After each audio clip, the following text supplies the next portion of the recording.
In the heart of the kingdom of Nocturnia lived a princess named Darlin Nightbloom. Since childhood, she had been known as a magic maniac, deeply fascinated by the mystical powers that could unite hearts. At last, the true love poison is complete. Now, two hearts shall be united by my power. Princess, the people have arrived. They're asking for your help, hoping your magical potion can bring their love together. Oh, let them in. I will bring happiness to my people through their beautiful love stories. Darling, our doctor of love, bring happiness into our lives. Your potions and arrows of love have created many beautiful stories. Your love stories are beautiful. I will be happy as long as my people are happy. Suddenly, a commotion echoed from outside, followed by the sharp slam of a door. Your magic is a curse. Your magic made my partner leave me and choose another man. That man must have used your magic to take my wife. Dad, where is Mom? I miss her. The chaos caused by Darlin forced her to face the king and queen. Her parents deeply regretted her callous actions and had no choice but to punish her by banishing her from the kingdom to atone for her mistake. Her footsteps echoed through the halls of memory as she left the kingdom behind. Her heart was torn, filled with a storm of anger, sorrow, and fear all at once.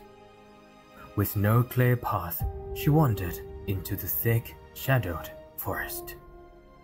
Goodbye, Nocturnia. I will find a redemption. 'Cause this world doesn't allow me to spread love here. Amid the dim light of the woods, Darlin was attacked by a pack of inferno wolves. Her potions were gone, her arrows spent, and her body covered in wounds. Just as hope was about to fade, a figure appeared in the distance.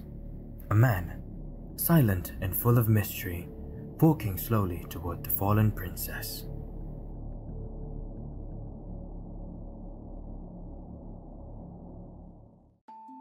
Darlin awoke in pain. She lay on an unfamiliar bed, surrounded by the soothing scent of herbs. Beside her, the mysterious man stood calmly, gazing at her with quiet hope in his eyes. Who are you? Where am I? I am the leader of a secret group that save you from dying in the dangerous forest. I know you have great power, Darlene. Fate has been unfair to you. Now, I'm giving you a new chance. Join us and learn how to control your power. Maybe there you can find the redemption you've been looking for. If this is the only way to atone my sins, please allow me to join your organization. Weaker Butler.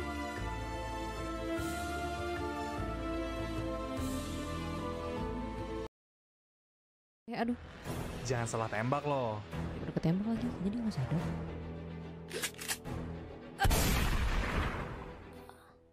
Ya, itu memori terakhir gue sebelum akhirnya gue mati tertembak. Tembak peluru sendiri, bodoh. Gue adalah seorang tentara seumur hidup gue. Dari kecil yang namanya perang tuh ya udah biasa. Emang saat itu gue hidup di zaman perang, jadi ya berhadapan sama hidup mati seseorang tuh udah jadi makanan sehari-hari. Tapi ya baiknya gue tetap menikmati hidup gue gak sih? Meski gak menikmati banget. Cuman nih ya. Aduh, bangun. Ini di mana? Ini siapa? Cuman butuh beberapa menit doang untuk gue sadar kalau gue udah masuk ke tubuh orang lain. Dan dunia yang gue lihat saat itu jauh berbeda sama kehidupan gue yang lama. Iya, gue kan isekai. Seketika memori si bocah ini tuh bermunculan. Singkat cerita, karena satu dan lain hal, anak ini malah jadi gelandangan gitu. Jujur gue agak prihatin, tapi karena sekarang bocah ini gue yang ambil alih, ya udah, ayo kita ubah hidupnya. Gue mulai cari cara buat ngehidupin anak ini, entah dari nyolong dulu kayak, nyopet dulu kayak, sampai gue latih badannya bocah. Biar kayak gue dulu. Biar bisa pegang senjata. Gue akui cara gue di masa lalu itu memang satu-satunya cara yang gue tahu buat hidup. Jadi ya, let's say kali ini gue mau jadi eksekutor bayaran. Tapi kali ini gue nggak mau ngebunuh orang yang nggak bersalah. Jadi gue pilih-pilih target. After all, perang itu gak enak guys. Tibalah di saat anak ini udah agak gedean. Maksudnya gue, iya gue lah, gue yang ada di tubuh dia. Saat itu gue lagi mangkir dari kerjaan karena lagi ada festival di salah satu kota dekat kerajaan besar ini kan. Jadi ya gue nyantai dulu. Tiba-tiba, apa ini? Gue dapet selebaran yang bentuknya mirip banget sama brosur biasa sih. Tapi siapa sangka tercantum nama gue di situ. Ternyata itu tawaran kerjaan. Di situ gue diminta untuk jadi pekerja tetap. Aneh sih, tapi lo tahu nggak apa yang bikin gue tergiur? Ding ding. Ini cok. FYI gue tuh secinta itu sama teh. Jadi ya, gas. Priwit. Kiu. Cakep banget lo. Cakep banget. Kiu. Tiba-tiba banget nih gue jadi pelayan kerajaan. Tapi gue pelayan yang punya tugas khusus. Yang cuma diketawain sama ordal-ordalnya kerajaan. Iya, gue tuh sebenarnya masih eksekutor juga. Meskipun pelayan ini cuma kedok, tapi on days when I don't get any job calls, gue tetap melakukan kerjaan-kerjaan pelayan kok. Ini kamarmu ya? Nggak begitu banyak barang sih di sini. Semoga kamu suka. Kedepannya kita bakal kerja sama. Mohon bantuannya ya. Selamat istirahat. Aku suka kok, makasih banyak ya.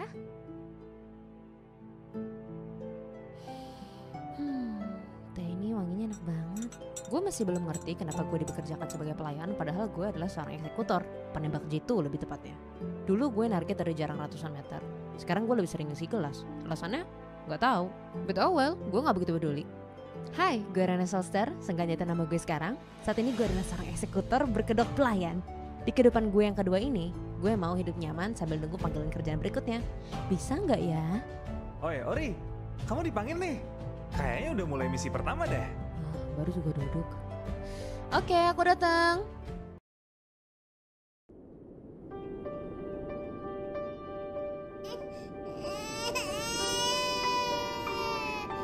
Di bawah kekuasaan kerajaan Mistral, terlahir seorang bayi di kalangan rakyat biasa. Terkurung tanpa tahu banyak hal. Talita Sylvain menerima karunia berupa kekuatan elemen angin. Talita hanya memiliki seorang sepupu sebagai teman yang tidak jarang akan datang ke rumah. Bermain bersama untuk sekedar menghabiskan waktu. Talita, kapan kamu datang ke rumahku? Aku punya banyak mainan. Bilang saja ke Bibi. Kamu kan tahu, minta izin ke ibuku itu susah. Kita main di sini saja pakai anginku. Wah, keren. Angin terus. Oh ya Talita, mulai besok pagi-pagi sekali, ibu dan ayah harus pergi karena ada pekerjaan. Mungkin akan selama 2 bulan. Kamu jangan keluar rumah ya. Baik.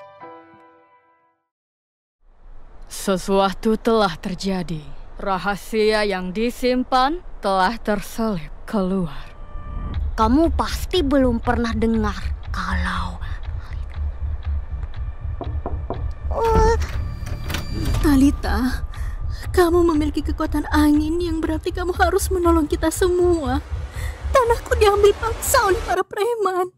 Aku selalu dipukuli oleh ibuku. Aku juga mau Talita penolongku. Perusahaanku memiliki saingan. Aku ingin menyingkirkan mereka. Maksudnya? Kami ingin Talita menggunakan kekuatan angin itu untuk meniadakan beberapa orang. Hanya beberapa orang. Tolonglah Talita. Bunuhlah orang yang telah menghancurkan hidup anakku. Kalau kamu menolak berarti kau egois, penyihir. Ayolah, orang tuamu tidak perlu tahu. Tidak, aku bukan penyihir. Baiklah, aku akan menuruti kalian semua.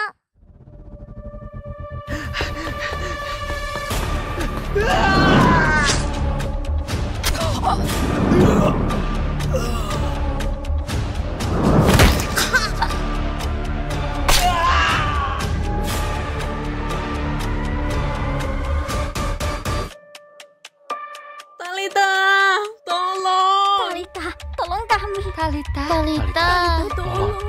Talita, tolong. Tolong kami. Talita. Lucu sekali. Aku tidak bisa berhenti. Aku mau lebih.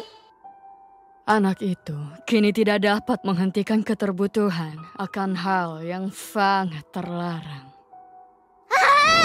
Anginmu berputar cantik sekali dengan darahmu. Apa ini sungguh indahnya? Aku ketagihan.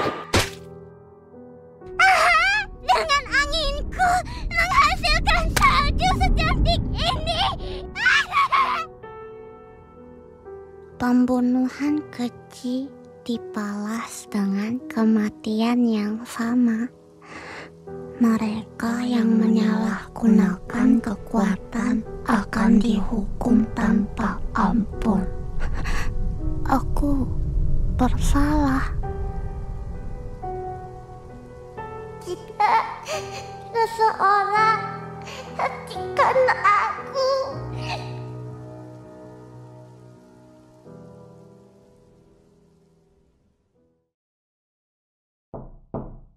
Iya, ada apa?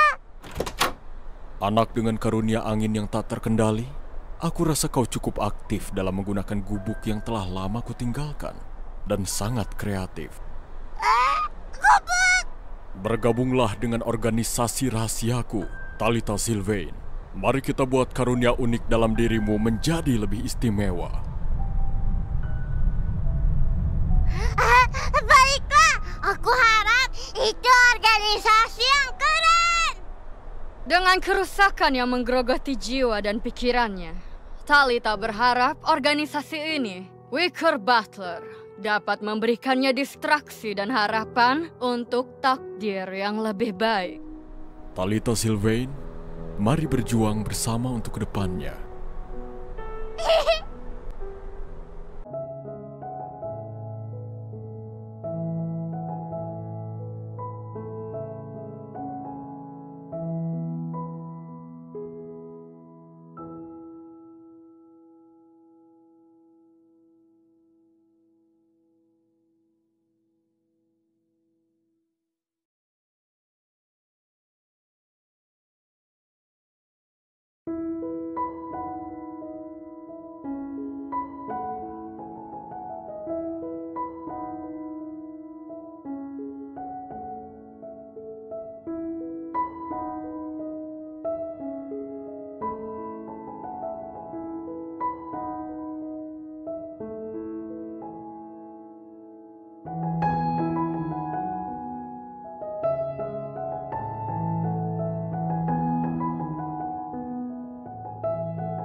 Digaungkan dari generasi ke generasi.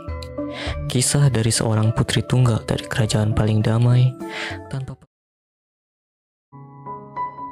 cerita rakyat abadi yang terus digaungkan dari generasi ke generasi.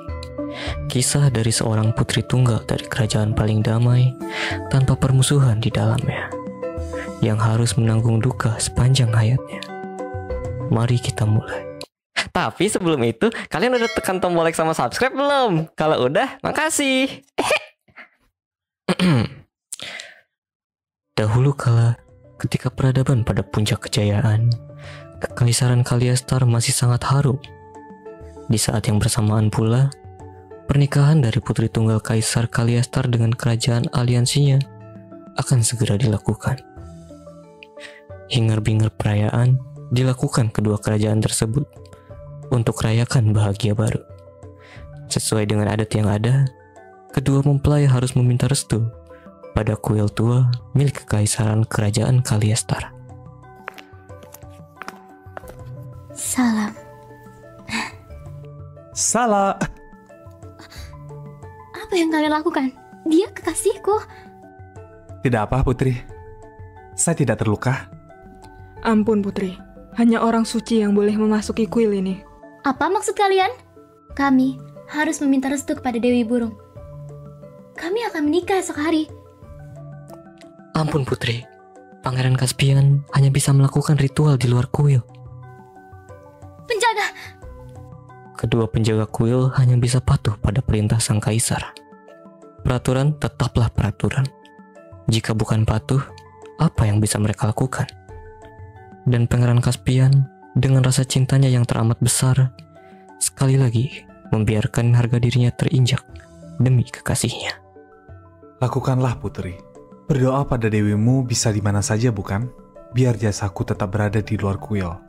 Namun, kau pasti rasa, jika ragaku selalu bersamamu seterusnya. Pergilah, berdoa dengan ragaku di dalam sana. Xia gadis yang sangat patuh.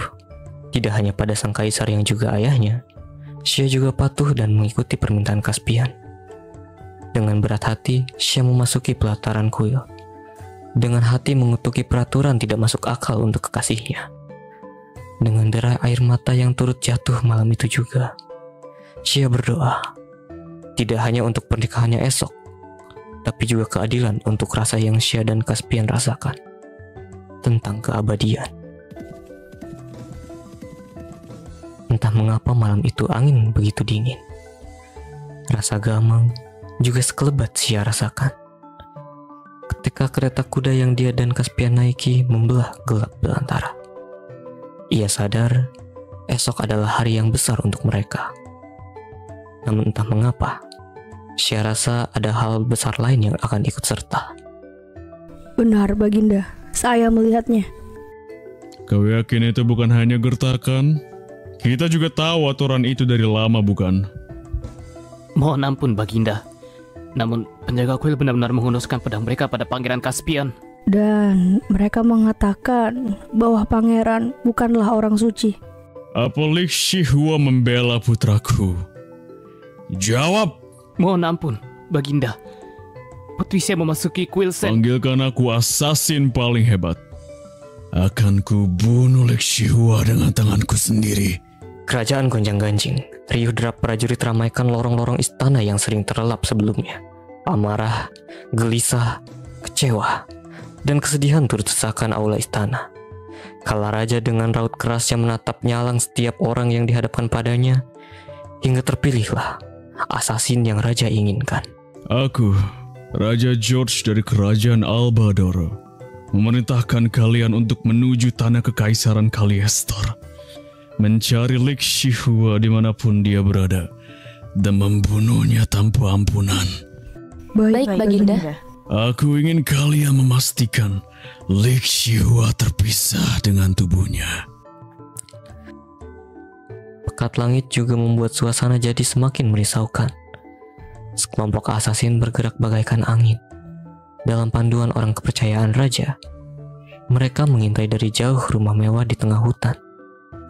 Dengan kuda kesayangan pangeran mereka berada di seberang hunian, sang asasin yang merasa targetnya berada di depan mata ingin bergerak cepat.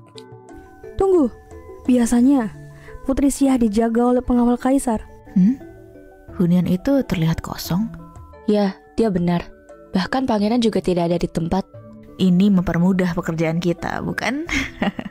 Kita tetap harus waspada. Bisa jadi Udahlah, ini... Tuan. Mau sampai kapan kau membuang waktu, hah? Saya berani jamin Putri Xia sendirian. Jika kalian tidak ingin menjalankan misi, biar saya tanggung semuanya sendiri. Biarkan saya jalankan misi saya juga, Tuan. Permisi. Maafkan saya, Putri Xia. Percayalah, Pangeran Caspian sangat mencintaimu. Sampai beliau menggadaikan kerajaannya hanya untuk bersamamu.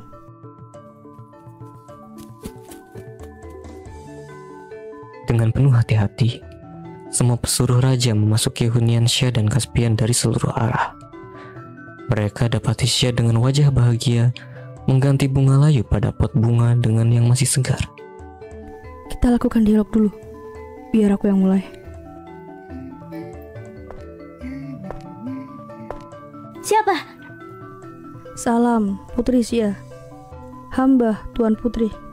Biarkan hamba memperjelas kekeliruan yang ada di antara kita. Apakah kau dari kerajaan kekasihku, Caspian? Apa yang membawamu memasuki rumah kami dengan tidak sopan dini hari begini, prajurit? Maaf atas kelancangan saya, Tuan Putri. Saya hanya ingin memastikan sesuatu. Apakah sembahyang pada kuil tetap tidak diperkenankan pada calon pasangan dari Kekaisaran Kaliastar? Apakah kekasihku tidak hina? Siapa kau dengan enteng yang mengatakan itu kepada kekasihku, calon suamiku? Hah? Apa mau kalian? Tenang, Tuan Putri. Kami tidak akan menyakitimu. Mereka kembali. Maaf, Tuan. Tapi saya hanya menjalankan perintah.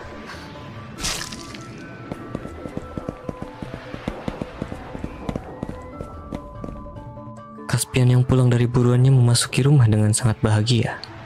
Hari ini adalah hari di mana ia dan kekasihnya akan bersatu di depan nama Tuhan.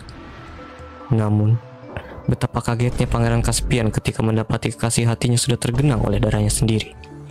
Badannya tak lagi menyatu dengan paras rupawan yang selalu ia puja.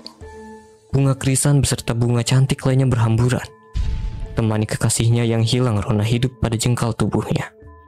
Hancur, Caspian seperti dihancurkan detik itu juga.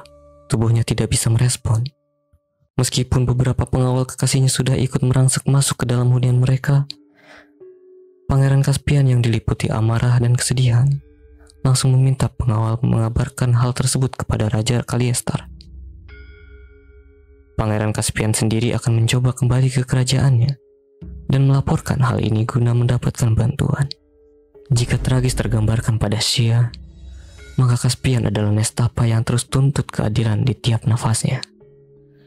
Caspian berjalan dengan perasaan koyak di setiap jengkalnya. Kenyataan bahwa penyebab kematian kekasih yang paling dia cintai adalah ayahnya tercinta sangat telak memukul kewarasannya. Dan di sini, kakinya tegak berdiri di depan ayahandanya yang terlihat sangat gembira dengan kedatangannya. Caspian putraku, akhirnya kau sadar, nak. Apa yang Baginda lakukan kepada calon istriku? Caspian, ayah menyelamatkanmu dari cengkraman Baginda lah sihir. yang paling mengerti seberapa besar saya mencintai Putri Xia. Putraku. Baginda sendiri yang menyetujui pernikahan kami diselenggarakan. Dan setelah mengetahui semua acara penting dalam upacara mereka benar, dan Baginda sendiri yang mengizinkan saya mengikuti semua. Tapi mereka menginjak harga dirimu, putraku. Aku yang menyerahkan harga diriku sedari awal, ayah. Kau gila. Akulah yang meletakkan kepalaku di bawah pedang Kekaisaran Kaliestar. Tapi ini martabat kita. Martabatmu. Martabat kita. Atau ego ayah sendiri. Maaf ayah, saya mohon pamit. Saat keadaan semakin memanas dan perseteruan semakin menyebar hingga ke kerajaan Kaliestar karena kecerobohan panglima dari kerajaan Altaron, Pangeran Caspian ikut memasuki medan perang di barisan kerajaan Kaliestar dan membuat kedua keadaan yang ikut berseteru kaget. Pangeran Caspian bersumpah, selama nafasnya masih terus berhembus, ia akan membela dan membersihkan nama kekasihnya, Li Huaxia. Aku mendengarmu mengutuk diriku sendiri tadi, Xia. Aku juga mendengarkan tangisanmu sebelum kamu dari di sini. Apakah menjadi abadi seperti sekarang ini sudah sesuai dengan apa yang kamu inginkan?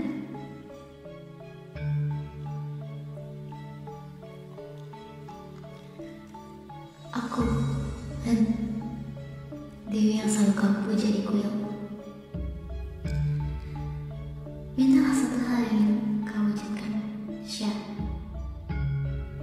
Aku berhutang karena tidak bisa menjaga pewaris tunggal kerajaan Kaliestar dan membiarkanmu kesakitan seorang diri. Mintalah. Xia yang masih kebingungan mencoba dengan keras mengingat perasaan terakhir yang dia bawa sampai akhir hayatnya. Sebelum Xia mengucapkannya, Dewi Len yang mengetahui hal itu langsung membawa Xia turun dari keabadian menuju bumi. Dewi Len coba mencari sinyal terakhir kehidupan dari Caspian kekasih Xia. Namun nihil, sampai Xia sendiri yang menemukan pangerannya terbujur kaku dengan kain bordir lambang kerajaannya berada di tangannya.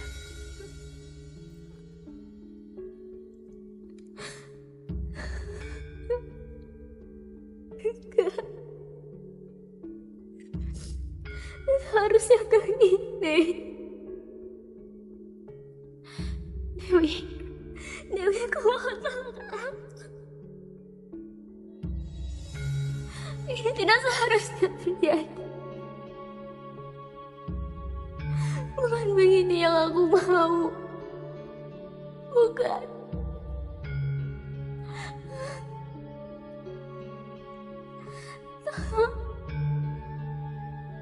Dewi, aku tidak memiliki wewenang untuk dunia orang mati.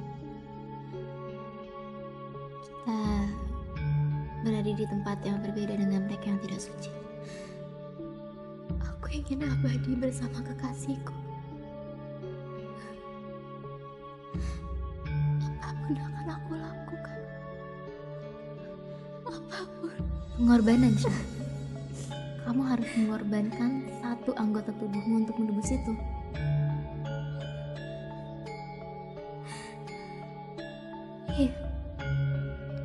Iya. Akan aku lakukan. Apapun perlu kamu ingat, Syah. Kamu tidak bisa kembali ke tempat tadi kamu lakukan ini. Pun kamu perlu waktu berpuluh-puluh tahun untuk bisa bertemu dengan kekasihmu atau bahkan tidak sama sekali. Apapun asal aku bisa bersama Caspian akan aku lakukan. Baiklah, jika memang itu keinginanmu.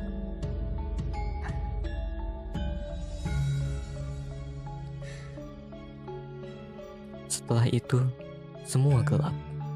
Dunia Xia yang awalnya putih penuh kemilau, kini suram dengan banyak sekali bisikan yang dia dengar. Untuk beberapa saat, Xia baru sadar bahwa Xia menjadi hantu. Hantu yang memiliki kekuatan dari Dewi Burung. Berbeda dengan arwah lainnya, Xia bisa berubah menjadi burung dan terus menunggu kekasihnya. Begitulah kisah yang masih menjadi warisan Kerajaan Kaliestar. Sampai hari ini, tidak hanya kisahnya yang abadi, Xia juga masih terus menunggu kekasihnya. Mungkin Xia sedang berada di sampingmu sekarang. Ih, takutnya.